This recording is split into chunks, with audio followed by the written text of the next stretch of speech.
Oprah's recent interview of Kamala Harris is making the rounds. Kamala is doing what Democrats typically do every election cycle, acting tough. You see, Democrats have long been ridiculed for being soft on issues, soft on crime, soft on foreign policy, soft on immigration.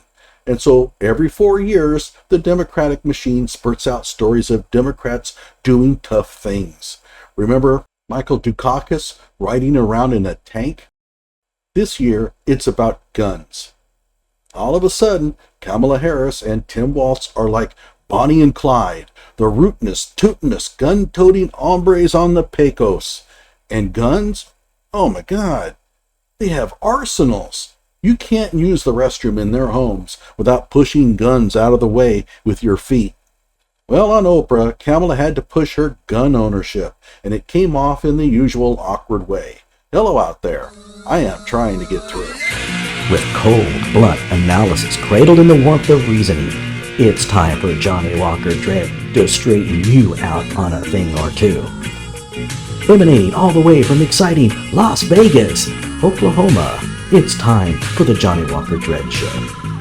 Kamala Harris is on the campaign trail, and she has come under fire for her gun control arguments. She essentially wants to take people's guns from them, but knows that she can't push it that far. Nonetheless, she has had liberal who doesn't know one end of a gun from another written all over her. She badly wants to project the persona of action film heroines that kick 200-pound men across rooms and blow guys away with cool-looking weapons. In other words, she's gunning for the badass reputation. You could ask yourself a question. Do I feel lucky? Well, do you, punk? I'm a gun owner. Tim Walz is a gun. I did not know that. If somebody breaks in my house, they're getting shot.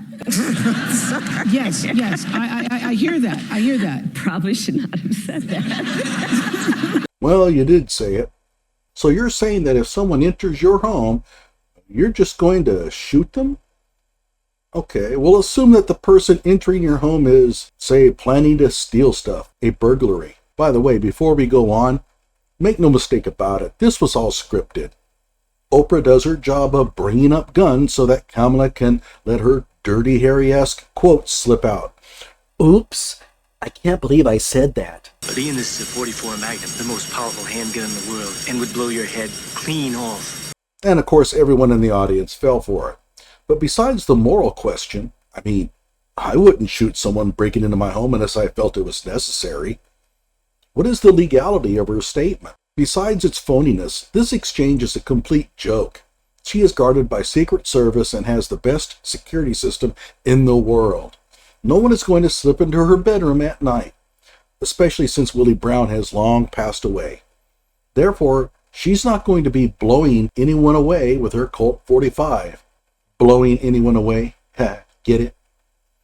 If anyone ever did manage to get past security, she'd be dialing 911 while curled up under her bed.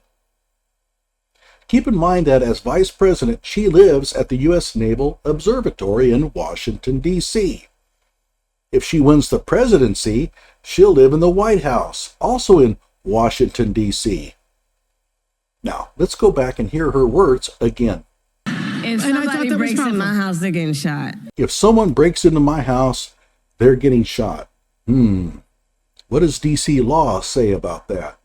Well, D.C. does not have a true castle doctrine written into law. Instead, a homeowner shooting an intruder is left with D.C.'s duty to retreat law. That would spell trouble for Kamala.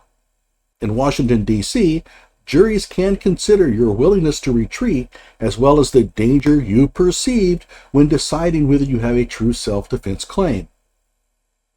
I'm not sure what they mean by true self-defense, but I'll assume it means perfect self-defense.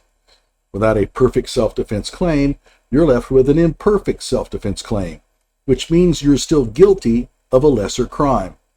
For example, in Wisconsin, an imperfect self-defense claim lowers a first-degree charge to a second-degree charge.